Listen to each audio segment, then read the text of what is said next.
तुम्हें मैंने कितनी बार बोला है कि जब सोने का टाइम होता है तो कमरे से बाहर चले जाया करो। मुझे तुम्हारे साथ सोने में कोई इंटरेस्ट नहीं है। क्यों, ये मेरा बेडरूम नहीं है और तुम मेरी बीवी हो, तो तुम्हारे आते ही मैं बेडरूम से क्यों निकल जाऊं? और सोने का शौक मुझे भी नहीं है तुम्हारे साथ। मैं भी यहाँ इसलिए बैठा हूँ क्योंकि मुझे तुमसे आज बात करनी है। अब क्या और बात करनी है? सारी बातें तो हो चुकी है। मैं तुम्हें बता चुकी कि मुझे ना शादी में इंटरेस्ट है ना तुम में इंटरेस्ट है, लेकिन तुम्हें बात समझ ही नहीं आती है। चेतना, क्या तरीका है यार? तुमने मेरी जिंदगी नर्क बना दिया यार। और ये क्या है कि तुम मेरे आते ही तुम या तो रूम में नहीं आती हो या मुझे बोलती हो कि मैं रूम से बाहर चला जाऊं। हमारी शादी हुई है, अरे कभी हमने साथ में 2 पल नहीं गुजारे हैं, सिर्फ तुम्हारी वजह से। और तुम्हें अगर इतनी प्रॉब्लम थी शादी से तो तुमने क्यों करी शादी? पहले बता देती ना मुझे। कबीर, और क्या बात करनी है? सारी बातें हो चुकी हैं। मैं तुम्हें बता चुकी हूँ मैं तुम में इंटरेस्टेड नहीं हूँ, शादी में इंटरेस्टेड नहीं हूँ। तुम्हें बात समझ क्यों नहीं आती है? कबीर, मेरी शादी ना जबरदस्ती कराई गई है। मैं तुम्हें पहले दिन ही बता दिया था, और इसलिए मैं तुम्हारे क्लोज नहीं आती क्योंकि मुझे तुम्हारे क्लोज आना ही नहीं है। मुझे अच्छा ही नहीं लगता ये सब, इसीलिए। और अगर तुम्हें इतनी प्रॉब्लम है तो मैंने बोला है ना, डाइवोर्स दो, रिश्ता खत्म करो। तुम खुश, मैं खुश। अरे अगर तुम्हारे घर वाले नहीं मान रहे तो तुम मुझे बताती, मैं तुम्हारी हेल्प करता, खुद मना कर देता शादी के लिए। तुमने मेरी जिंदगी क्यों बर्बाद करी? 4 महीने हो गए हमारी शादी को और आज तक तुम मेरे पास 2 मिनट के लिए बैठे भी नहीं हो। मम्मी पापा को सब कुछ पता चलता जा रहा है, पूरे घर को पता है, भाई को पता है, बहन को पता है। तुम कर क्या रही हो? क्यों कर रही हो तुम ऐसा यार? हम फिर से कोशिश कर सकते हैं, हम सब चीज ठीक करने की कोशिश कर सकते हैं ना। कबीर, मैं किसी और से प्यार करती हूँ और मैं उसी से शादी करना चाहती थी, लेकिन मेरे घर वालों को लड़का पसंद नहीं था। तुम पसंद है, लेकिन मुझे तुम पसंद नहीं हो।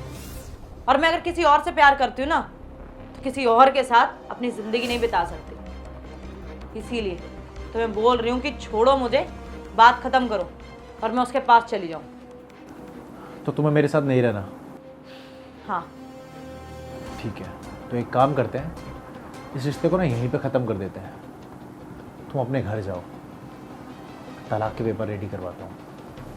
Really? Thank you so much Kabir. मुझे तो यही समझ नहीं आ रहा था कि इतना टाइम हो गया है और ये आदमी मेरे को छोड़ने को तैयार नहीं है। चलो शुक्र है, देर आए दुरुस्त आए। 4 महीने तुमने अपने भी बर्बाद करे और मेरे भी। कम से कम हम एक दिन भी और बर्बाद नहीं होगा।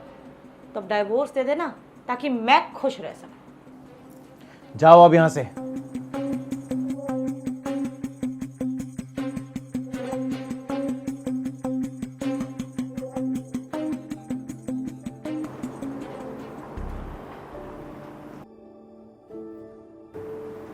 कबीर, मुझे माफ कर दो, मुझसे गलती हो गई। मैं तुम्हें छोड़ के चली गई और जिस लड़के के लिए मैं तुम्हें छोड़ के गई उसने मुझे ही नहीं अपनाया। मैं उसके पास गई, मैंने बताया कि मैं शादीशुदा नहीं और हम साथ रह सकते हैं, तो मुझे भगा दिया उसने। यू नो व्हाट बेबी, आज तुम्हारे लिए एक सरप्राइज प्लान किया मैंने, और आज मैं जल्दी घर आ जाऊंगा तो फिर चलते कहीं घूमने। बेबी, मैं आ गई। मैंने अपने पति को ना तलाक दे दिया है तुम्हारे लिए। तेरा दिमाग खराब हो गया, अंदर कैसे घुसा रही है तू? बेबी, मैं थोड़ी देर में कॉल करता हूँ, ठीक है? हाँ, मैं जल्दी शाम में आ जाऊंगा। बेबी, ये कौन सी लड़की को तुम बेबी बोल रहे हो? किससे बात कर रहे थे तुम? किस लड़की से बात कर रहा था मैं? बीवी है वो मेरी। बेबी, तुमने शादी कर ली राज। हम दोनों प्यार करते हैं, तुम किसी और लड़की से शादी करके बैठे और उससे इतनी प्यार से भी बात कर रहे हो। हाँ तो क्यों ना करूँ, तेरे इंतज़ार में रहूँगा मैं पूरी ज़िंदगी। मुझे भी लाइफ में आगे बढ़ना है। उस लड़की से मैंने प्यार किया, वो ना लाखों में एक है, बल्कि करोड़ों में एक है। तुझ जैसी नहीं है जो जगह जगह मुंह मारती है ना उसके साथ, तू कबीर के साथ, और उसी के साथ रह। यहाँ पे क्या करना है पहले मुझे ये बता। राज, तुम जानते हो घर वालों ने फोर्स किया था तो मेरे को शादी करनी पड़ी।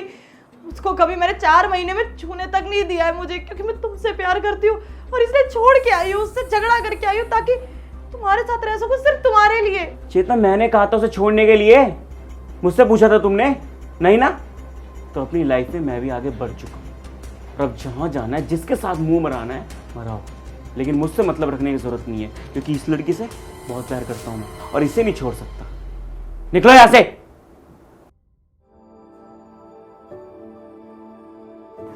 साल का रिलेशनशिप था हमारा, और उसने ऐसे दिखा दिया कि जानता तक नहीं है। क्या करूँ अब मैं? तुमने मुझे भी तो छोड़ा है ना किसी के लिए। कितनी कोशिश करी यार मैंने, अपनी जी जान लगा दी इस रिश्ते को बचाने के लिए। कभी मम्मी से बात करता हूँ, कभी पापा से बात करता हूँ, कभी तुम्हारे घर बात करता हूँ। पिछले 4 महीने में एक पल भी तुमने मेरे साथ बैठ के प्यार से नहीं गुजारा है। शादीशुदा रिश्ते की तरह कुछ किया है तुमने? कितनी बार मैंने तुम्हें बोला है कि हम कोशिश कर सकते हैं, हम प्यार से बात करेंगे तो सब चीज़ सॉल्व हो जाएगी, मगर नहीं। तुम प्यार करती हो, उसके जैसा कोई नहीं है, उसके अलावा किसी के बारे में सोच नहीं सकती। सब कुछ वही है ना तुम्हारे लिए। अब क्या हुआ? उसी ने छोड़ दिया। कबीर देखो,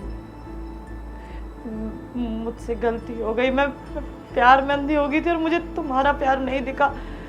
हम शादीशुदा है, हम वापस शुरुआत करते हैं। तुम सही कह रहे थे, हम दोनों बैठ के बात करते, सब कुछ ठीक कर देंगे, सब कुछ ठीक हो जाएगा। आई एम सॉरी चेतना, बहुत देर हो चुकी है। और वैसे भी तुम्हें पता है, जो इंसान एक बार छोड़ के जाता है ना, वो बार बार छोड़ के जाता है। और मैं कैसे मान लूँ कल को वो तुम्हारी ज़िंदगी में वापस आएगा तो तुम नहीं जाओगी? अभी भी तो मुझे छोड़ के गई थी ना। मैं अपनी तरफ से सब कुछ ख़त्म कर चुका हूँ। और हाँ, ये रहे डिवोर्स पेपर, इस पर साइन कर देना और मुझे दे देना। प्लीज ऐसा मत करो, मुझे माफ कर दो। मुझसे गलती हो गई, मुझे मत छोड़ो। मैं कहाँ जाऊँगी? मैं सब कुछ ख़त्म कर चुका हूँ यार। अपने घर में बात कर चुका हूँ, तुम्हारे घर में बात कर चुका हूँ। सबको पता चल गया कि हम सेपरेट हो रहे हैं। और जो हमारे बीच में शादी के टाइम में लेन देन हुआ था ना, दोनों परिवारों के बीच में, वो सब कुछ सॉर्ट हो चुका है। मैं पैसे देने के लिए तैयार हूँ, और मेरे मम्मी पापा भी। तो हम जा सकते हो यहाँ से। प्लीज़ कोई फॉर्मेलिटी पूरी मत करना, रिक्वेस्ट कर रहा हूँ। तुम एम्बेरस कर रही हो मुझे।